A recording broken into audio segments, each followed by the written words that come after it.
तीनों में फर्क क्या है? लो इधर देखो, आपने पूछा मोलैरिटी, वो क्या होता है? मोल पर लीटर वॉल्यूम ऑफ सॉल्यूशन, है ना। और उसको कैसे लिखते हो? मोल्स निकालते कैसे हो?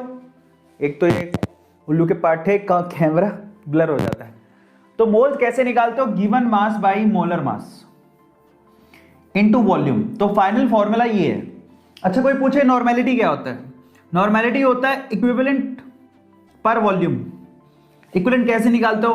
Given mass by equivalent mass. Equivalent mass कैसे निकाला जाता है? मोलर मास, ठीक है। इक्विवेलेंट मास कैसे निकाला जाता है? Molar mass by n factor. तो समझ में आ गया। इसी तरह से एक फॉर्मेलिटी भी होता है। फॉर्मेलिटी कैसे निकाला जाता है?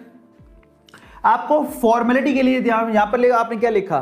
मोल्स इक्विवेलेंट, यहां पर 4 मोल्स लिखे जाते हैं। 4 moles per litre volume of solution. देखो यहां पर मोल्स, यहां पर इक्विवेलेंट, यहां 4 मोल्स। 4 मोल्स कैसे निकाले जाते हैं? Given mass by formal mass into volume. अब देखो तीनों में फर्क है, ये है मोलर मास, ये इक्विवेलेंट मास, ये फॉर्मल मास। अब मैं तुम्हें तीनों का एक एग्जांपल देता हूं। NaCl ले लो, NaCl। मैं कहूं कि NaCl का मोलर मास बताओ, तो क्या करोगे तुम? इसका होता है 23, इसका होता है 35.5। तुम क्या लिखोगे? 58.5 लिखोगे, ये इसका मोलर मास है। समझ में? एग्जांपल दे देता हूं, तो तुम्हें मोलर मास यही रखना है इसके, बाकी चीजें तो तुम जानते हो। समझ में आ गया? अब मैं कहूं इसका इक्विवेलेंट मास निकालो, तो इक्विवेलेंट क्या होता है? इक्विवेलेंट मास क्या होता है? Molar mass divided by n factor. Molar mass divided by n factor को इक्विवेलेंट मास बोलते हैं। अच्छा, अब एन फैक्टर कैसे निकलेगा?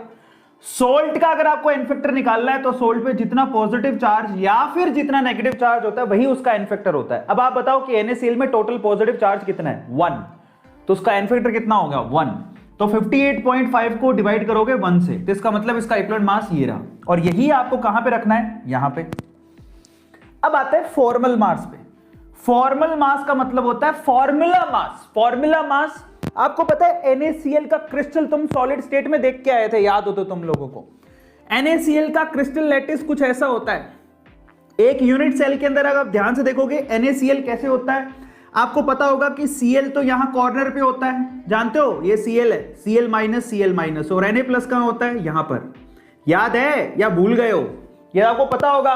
उस क्रिस्टल लैटिस के अंदर अगर आप ध्यान से देखोगे तो आपको 6 Cl माइनस मिलेंगे, 6 Na प्लस मिलेंगे। तो इस पूरे क्रिस्टल लैटिस के अंदर 6 Na प्लस हैं और 6 ही Cl माइनस हैं। तो इस हिसाब से तो पूरे लैटिस के अंदर 6 NaCl हुए। समझ में आया? पर हमें 6 NaCl के हिसाब से काउंट नहीं करना होता। फॉर्मूला मास का मतलब होता है इसका सिंपल रेशो निकालो। ये 6:6 है, इस 6 है, इसको मैं 1:1 भी कह सकता हूं। तो 1:1 का मतलब NaCl। तो अगर कोई पूछे कि इसका फॉर्मूला मास क्या है, दिखने में 6 लगेगा, लेकिन इसका फॉर्मूला मास होता है, इसके फॉर्मूले को कैसे लिखा जाता है, फिर उसका मास क्या होता है, that is called formula mass. समझ में आया? क्रिस्टल लैटिस में तो 6 Na दिख रहे हैं, 6 Cl दिख रहे हैं। इसका मतलब थोड़ी है कि 6 बार Na का मास लेंगे, 6 बार Cl का मास लेंगे, नहीं। इसका फॉर्मूला कैसे लिखा जाता है? अभी भी सिंपल रेशो में लिखा जाता है, 1:1 NaCl। तो यही इसका फॉर्मूला मास है। समझ में आ गया? अगेन इसका फॉर्मूला मास क्या है?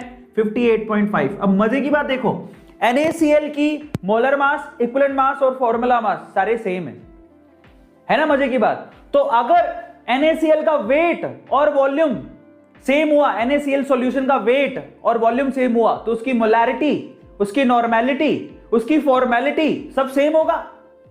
आया समझ में?